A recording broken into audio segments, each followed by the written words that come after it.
Le 9 janvier 2013, les forces armées maliennes sur la première ligne à Konna ont livré une bataille rude pour freiner l'avancée des djihadistes. Un an après, les acteurs de ces événements nous font ici le récit des 48 heures de résistance avant l'arrivée de Serval.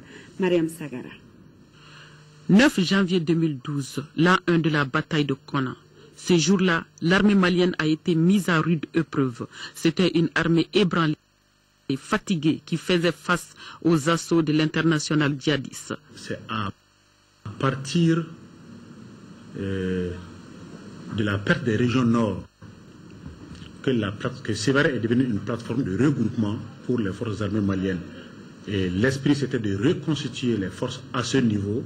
Et de l'autre côté, sur le fuseau ouest, au niveau de Diabali, afin de pouvoir remonter pour la reconquête de ces régions perdues. Malgré les échecs dans les 3 régions du pays, le commandant des forces opérationnelles s'est choisi une ligne infranchissable par l'ennemi avec ses moyens quasi inexistants. Et la montée en puissance a été effective, bien vrai que les moyens nous parvenaient de façon très parcellaire et à un rythme suffisamment réduit à cause des ressources de l'État, bien entendu, mais beaucoup d'efforts ont été faits. Il y a eu des entraînements au niveau de Sévaré, des formations au niveau de Sévaré, au niveau de Sofara, au niveau de Banyangara même, et au niveau de Konna.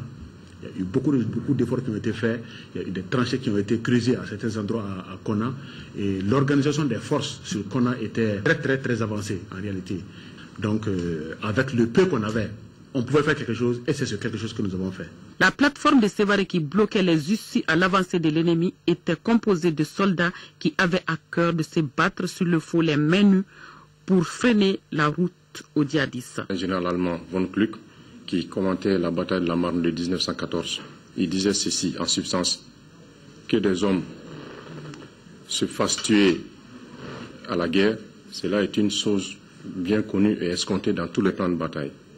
Mais que des hommes, après avoir reculé pendant des jours, que des hommes morts de soif, de fatigue, puissent reprendre le fusil et au son du clairon repartir à l'attaque, cela est une chose non ordinaire avec laquelle on n'a jamais appris à compter et une possibilité qui n'est jamais envisagée dans nos écoles de guerre. Du lot des combattants, quelques militaires se sont fait distinguer pour l'assaut final.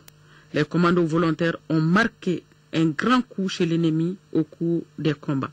C'est un groupe de militaires de tout grade et de toutes armes confondues qui n'avaient qu'un seul point focal, un seul point commun, une caractéristique commune, la volonté de se battre pour la patrie. Les chefs à Sévaré étaient conscients du danger qui les menaçait. Cela n'a jamais arrêté leur ambition de remonter en puissance.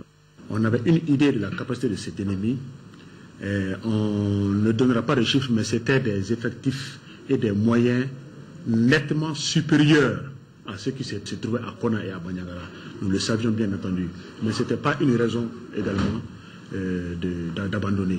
Nous, en fonction de ces menaces qui montaient, qui devenaient récurrentes, on a été déployés initialement dans un premier temps à Konna pour un séjour d'environ 3 mois, au cours duquel on a pu élucider toutes les menaces.